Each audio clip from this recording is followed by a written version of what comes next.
जिम्मेदारी शब्द बड़ा नहीं है पर सार सागर है। आज हम बात करते हैं जिम्मेदारी की। किसी विद्वान ने लिखा है, जिन्हें अपनी जिम्मेदारी समझ आ जाती है उन्हें परेशानियां दूर दूर तक नजर नहीं आती। आज के समय इन्हीं जिम्मेदारियों से भागता हुआ नजर आ रहा है यूपी का बिजली मंत्रालय। जी हाँ, आप बिल्कुल सही देख रहे हैं। उत्तर प्रदेश सरकार अपनी जिम्मेदारियों से भागती हुई नजर आ रही है। साथियों नमस्कार, आप देख रहे हैं स्टॉक प्रॉफिट इंडिया। चैनल में पहली बार आए हैं तो सब्सक्राइब जरूर करें, क्योंकि हम आपको वो जानकारी देने की कोशिश करते हैं जिसका असर सीधा आपकी जेब में पड़ता है। तो शुरुआत करते हैं आज के वीडियो की। आज का वीडियो भी फाइनेंस से रिलेटेड ही है, जिसका असर सीधा आपकी जेब में होने वाला है। प्राप्त जानकारियों के अनुसार उत्तर प्रदेश सरकार का कहना है कि हमारे यहाँ बिजली विभाग 110 लाख करोड़ के घाटे में है। ये घाटा बिल्कुल हो सकता है। कोई भी चीज हो उसमें घाटा मुनाफा दोनों पहलू होते हैं, लेकिन क्या ये घाटा आपको अपनी संपत्ति बेचने का अधिकार देता है? आगे बढ़ने से पहले आपको एक डिस्क्लेमर दे दें कि हम किसी राजनीतिक पार्टी का पद यहाँ पर नहीं रखने जा रहे हैं। हम अपनी जिम्मेदारी उठा रहे हैं और वो जिम्मेदारी है कि हम आपके फाइनेंस से रिलेटेड जिनका असर सीधा आपके जीवन में पड़ता है, उन चीजों को, सभी जानकारियों को आप तक पहुंचाने का काम करते हैं। तो यहाँ भी एक जिम्मेदारी आ गई हमारी, और यही जिम्मेदारी से भागती हुई इस समय सरकार दिख रही है। बिजली विभाग को एक बार बेचने की कयावत फिर से शुरू हो गई है, और ये कयावत पहले भी कई बार सरकार की तरफ से की गई है। उत्तर प्रदेश पावर कारपोरेशन को बिजली के निजीकरण लेने का अधिकार मिल गया है, और यहाँ पे पावर कारपोरेशन ने दक्षिणांचल, पूर्वांचल इन 2 डिस्कॉमों को बेचने का निर्णय लिया है।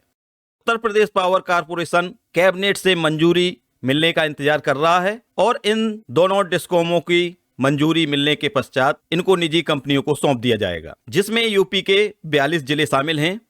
बिजली विभाग का निजी हाथों में जाने के बाद आपके जीवन में, हमारे जीवन में क्या प्रभाव या यूं कहें क्या दुष्प्रभाव पड़ेगा, वो हम आपको बताने का प्रयास कर रहे हैं। इसको सीधे और सरल शब्दों में यदि हम आपको बताएं तो ये एक प्रकार की जिम्मेदारी होती है किसी भी सरकार की, चाहे वो स्टेट की हो या किसी कंट्री की। सरकार की जिम्मेदारी होती है कि वो अपनी जनता की भलाइयों के लिए, जनता के व्यापक हितों के लिए, जनता की जरूरतों के लिए सभी कदम उठाती है जिसमें जनता का सीधे तौर पे भला हो। जिन पे जनता का हक है उन चीजों को देने के लिए सरकार प्रतिबद्ध होती है।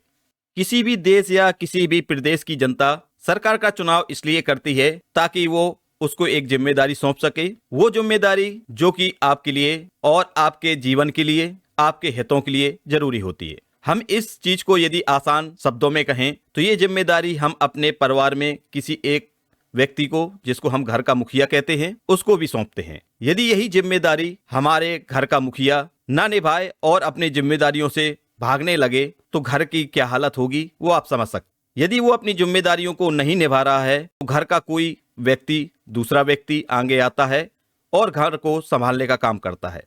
यहाँ पर सरकार का कहना है कि हम लगातार हो रहे घाटे से निपटने के लिए निजीकरण लेकर आ रहे हैं। क्या ये निजीकरण एक रास्ता है जो कि इस घाटे से निपटने के लिए जरूरी है? आपके घर का मुखिया यदि अपने घर के किसी सदस्य को, जो कि घर के खर्चों में या घर की जिम्मेदारियों में कमजोर है, हर किसी घर में एक न एक सदस्य ऐसा जरूर होता है जो कि कमा नहीं रहा होता है, तो क्या हम उस सदस्य को घर से निकाल देते हैं? क्या उस सदस्य को हम बेच देते हैं? क्या उस सदस्य से हम अपना रिश्ता नाता तोड़ लेते हैं? नहीं, हम उस सदस्य को कमाने के लिए प्रेरित करते हैं और कोशिश करते हैं कि वो कुछ ऐसा काम करे, उस काम के लिए उसको वो सभी सहूलियतें प्रदान करने का काम करते हैं ताकि वो कमा सके।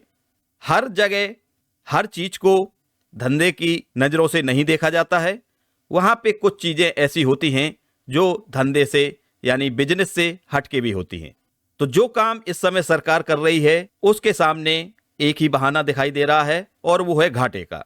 यहां पर आपको बता दें कि सन 2000 में कंपनियों को महज 77 करोड़ का घाटा था, जो कि 2024 में 115 करोड़ में परिवर्तित हो चुका है। तो इस घाटे के पीछे कारण है, क्या सरकारों की जिम्मेदारी नहीं थी कि इस घाटे को रोका जा सके या रोकने के लिए कदम उठाए जाएं? तो यहाँ पे सरकार की जिम्मेदारी ये थी कि इस घाटे में सुधार करने के लिए सिस्टम में बदलाव करते, योजनाओं में बदलाव करते, इस प्रकार की योजनाओं को लाते ताकि ये घाटा सीमित तो हो ही जाता। ये घाटा जो कि 77 करोड़ था 2000 में, वो 115 करोड़ ना पहुंचता। सीधे तौर पे देखा जाए, ये जैसे कि घर में एक मुखिया की जिम्मेदारी होती है, वही जिम्मेदारी यहाँ पे सरकार की भी बनती है। उत्तर प्रदेश सरकार के घाटे के रूप में दिए गए तर्क को यहाँ पर इंजीनियर और बिजली पीपीपी मॉडल नहीं चलेगा, नहीं चलेगा, नहीं चलेगा। किसान मजदूर कर्मचारी एकता जिंदाबाद, जिंदाबाद, जिंदाबाद। लड़े हैं लड़ेंगे, लड़ेंगे, जीतेंगे। लड़े हैं। व्यवस्था को बाहर से निगरानी करने वाले संगठन सिरे से खारिज करते हैं। उनका कहना है कि जो कुल विभाग का घाटा है, उस घाटे से ज्यादा तो हमारा उपभोक्ताओं पर बिजली बिल बकाया है। तो यहाँ पर सरकार मसौदा तैयार करके बैठी हुई है और कैबिनेट से मंजूरी मिलने का इंतजार कर रही है। मंजूरी मिलते ही ये निजीकरण की प्रक्रिया शुरू हो जाएगी। ये प्रक्रिया सार्वजनिक निजी भागीदारी मॉडल पर आधारित होगी, जिसे हम पीपीपी मॉडल कहते हैं। ये मॉडल क्या होता है, इसको हम विस्तृत से समझेंगे और उससे पहले हम आपको इस वीडियो के माध्यम से बताने की कोशिश कर रहे हैं कि यदि ये निजीकरण होता है तो इससे आम जनमानस और हमारी जिंदगी, आपकी जिंदगी, आने वाली पीढ़ियों, उन सब पे क्या असर पड़ सकता है। द्वारा उठाए जा रहे इस कदम से, यानी बिजली कंपनियों को बेचने से, निजीकरण से जीवन में असर होगा, वो होगा बिजली की दरों में बेहताशा वृद्धि। यदि बिजली की दरों में वृद्धि होती है तो इसका असर आपकी जेब में पड़ेगा, जनता की जेब में पड़ेगा। निजी कंपनियों को मुनाफा कमाने का एक अवसर प्रदान करने का काम हो रहा है, क्योंकि कोई भी बिजनेसमैन बिना फायदे का कोई बिजनेस नहीं करता है। कोई भी सरकारी संपत्ति वो सरकार की कहलाती है, पर वास्तव में वो सरकारी संपत्ति सरकार की नहीं, जनता की होती है। तो बिजली विभाग का जो ये ढांचा खड़ा किया गया है, जब से हमारे देश में बिजली व्यवस्था आई है, तब से अभी तक जो भी संपत्ति इसमें लगी है वो आम जनता की संपत्ति है। यदि ये निजीकरण होता है तो इससे कुछ कंपनियों को एक अधिकार मिल जाएगा, जिसको हम मोनोपोली कहते हैं, और ये अधिकार, ये राइट्स देता है कि वो अपने बिजनेस के लिए, अपने फायदे के लिए किसी भी रेट पे बेच सकते हैं। तो ये अधिकार एक मोनोपोली अधिकार बन जाएगा, जो कुछ चंद निजी कंपनियों के हाथ में चला जाएगा। इस मसौदे में पूर्वांचल के 21 जिले और दक्षिणांचल के 21 जिलों की बात की गई है, और ये सारी संपत्तियां ₹1 प्रति वर्ष लीज पर कंपनियों के हाथ में दे दी जाएगी। तो यानी जो अरबों खरबों की संपत्ति बिजली विभाग की है, वो मात्र ₹1 किराए के रूप में, वो भी वार्षिक, वो निजी कंपनियों को सौंप दी जाएगी। हमारे देश में हजारों लोग ऐसे हैं जो कि झोपड़ी, टूटी फूटे घरों में निवास करते हैं। उन सब के जीवन में क्या असर होगा? क्या ये निजी कंपनी जिस प्रकार से सरकार जनता की सेवाओं के लिए प्रतिबद्ध होती है, क्या ये निजी कंपनी भी गरीबी रेखा से नीचे रहने वाले लोगों के लिए, जैसे तैसे अपना जीवन यापन करने वाले लोगों के लिए, उनकी सेवाओं के लिए प्रतिबद्ध होगी?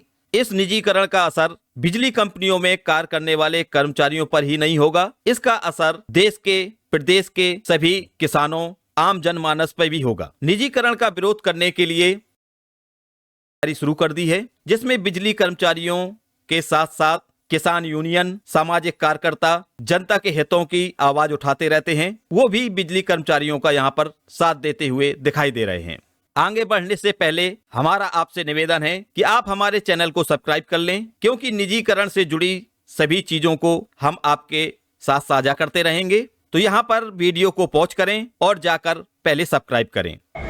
कि अगर निजीकरण होता है तो बिजली के जो स्टेक होल्डर हैं, किसान है, बिजली का उपभोक्ता है, बिजली का कर्मचारी है, उसका क्या होगा? खर्चे इतने हैं, खर्चे ज़्यादा हैं, इनकम कम है, इसलिए बिजली की दरें बढ़ा दी जो बढ़ती नहीं।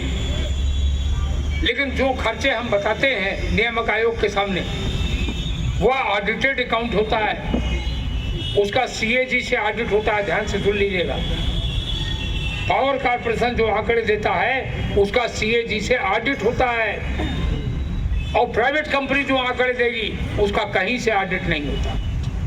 मैं रिपीट कर रहा हूं यह बात। दिल्ली सरकार ने एक आदेश कर दिया था कि रिलायंस की कंपनियों का CAG ऑडिट किया जाए, रिलायंस की कंपनियां कोर्ट में चली गई और हाई कोर्ट ने कहा कि भारत सरकार का यही ऑर्डर है कि प्राइवेट कंपनियों का ऑडिट नहीं किया जाएगा, इसलिए उनका ऑडिट नहीं किया जा सकता। तो जब ऑडिट ही नहीं होगा प्राइवेट कंपनी का, तो प्राइवेट कंपनी तो मनमाने खर्चे बताएगी और मनमाने खर्चों के आधार पर मनमाना बिजली का टैरिफ बढ़ेगा। 10 रुपए तो मैं कह रहा हूँ। मैं मुंबई का उदाहरण देके आपके सामने कहना चाहता हूँ। मुंबई में टाटा पावर काम करती है, मुंबई में अदानी पावर काम करती है। मुंबई में 500 यूनिट तक का जो बिजली की खपत करते हैं उनका रेट है 18 रुपए प्रति यूनिट। ध्यान से सुन लीजिएगा, 18 रुपए प्रति यूनिट डोमेस्टिक की, घरेलू उपभोक्ता की बिजली की दर है। मैं पूछना चाहता हूं यहाँ पर इस सवाल, आपको वीडियो कैसा लगा कमेंट करके जरूर बताएं और ज्यादा से ज्यादा लोगों तक शेयर जरूर करें। हम नेक्स्ट वीडियो में एक बड़े डेटा के साथ आपके साथ होंगे और उस डेटा के साथ आपको वो जानकारी देंगे जो कि आपकी आंखें खोल देगा। तो मिलते हैं नेक्स्ट वीडियो में न्यू इन्फॉर्मेशन के साथ। Bye bye, take care.